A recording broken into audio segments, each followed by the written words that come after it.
എല്ലാവർക്കും നമസ്കാരം. ഒരു പൈനാപ്പിളിൻ്റെ പകുതി പീസ് എടുത്തതിന് ശേഷം നമുക്കൊന്ന് ഫ്രൈ ചെയ്താലോ?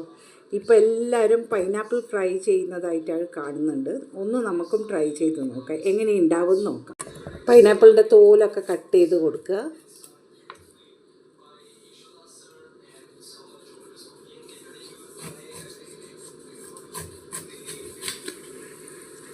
ഈ തോല് വെച്ചിട്ട് വേറൊരു ഡ്രിങ്ക് ഉണ്ടാക്കുന്നുണ്ട് കേട്ടോ, അത് പിന്നെ വേറൊരു വീഡിയോയിൽ ഇടുന്നതായിരിക്കും.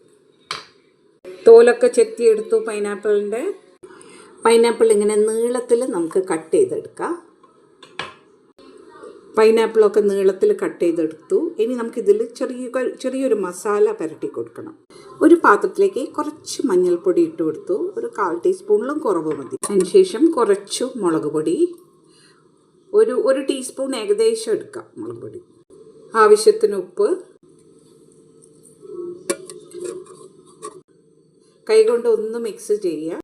മിക്സ് ചെയ്ത മസാലയിലേക്ക് നമുക്ക് പൈനാപ്പിൾ പീസസ് ഇട്ട് കൊടുക്കാം. കൈകൊണ്ട് ഇങ്ങനെ മിക്സ് ചെയ്ത് കൊടുക്കുക. എല്ലാ മസാലയും അതിലേക്ക് പിടിക്കട്ടെ.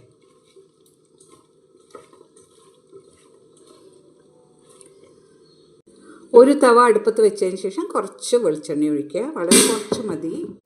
അതിനുശേഷം പൈനാപ്പിൾ പീസസ് ഒക്കെ ഓരോന്നായിട്ട് നിരത്തി കൊടുക്കുക. എന്നിട്ട് ഫ്രൈ ചെയ്തെടുക്കുക. അത്രയേ ഉള്ളൂ, വളരെ എളുപ്പത്തിൽ ആക്കിയെടുക്കുക.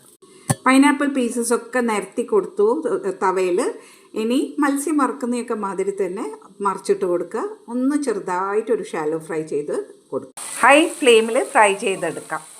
പൈനാപ്പിളൊക്കെ ഫ്രൈ ആയി, നമുക്കിനി എടുത്തു മാറ്റാം. പൈനാപ്പിൾ ഫ്രൈ റെഡിയായി.